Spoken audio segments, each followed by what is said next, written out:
इलाम जिल्लाको चुलाचुली गाउँपालिका ऐना पोखरीमा आएको छु।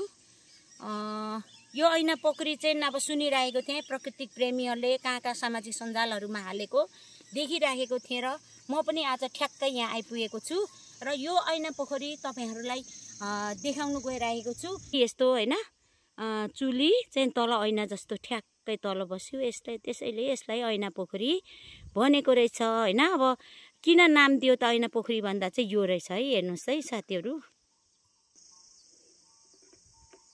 हेर्नुस् त ठ्याक्कै माथि हेर्नुस् त, माथि चुलीको डाँडाको तल ऐना बस्यो। यी तल हेर्नुस् त ठ्याक्कै ऐना बस्यो के, त्यही कारणले गर्दा यसलाई ऐना पोखरी भनियो। म अहिले डाँडामा उभिरहेछु, त्यो ऐना पोखरीको वरिपरि पानी छ। यस्तोरी चाहिँ त्यही पोखरी चाहिँ वरिपरि पोखरीले नै घेरा हालेको रहेछ। अनि यहाँनेरि हेर्नु त खाने बस्ने राम्रो ठाउँ रहेछ है। हाम्रो अब धरमपुरबाट नि साह्रै टाढो पनि छैन यो है। यी हेर्नुहोस् यता पर वरिपरि, यी वरिपरि पानी वरिपरि छ है। यसरी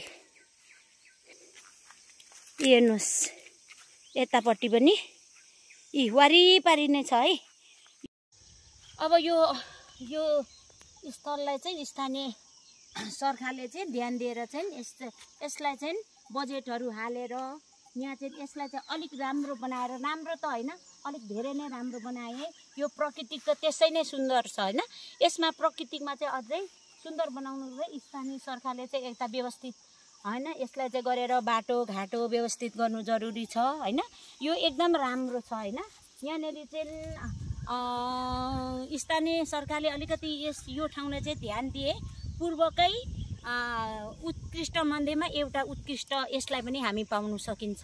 यो ऐना पोखरीलाई चाहिँ यी झापाबाट हामी यहाँ आइपुग्न सकेको थियौँ न, तर आज चाहिँ साँच्चैकै ऐना पोखरी भन्दै सुन्दै गर्दाखेरि चाहिँ आज कस्तो चाहिँ रहेछ भनेर आउँदा 500 मिटर उताबाट चाहिँ गाडी आउनु सकेन क्या।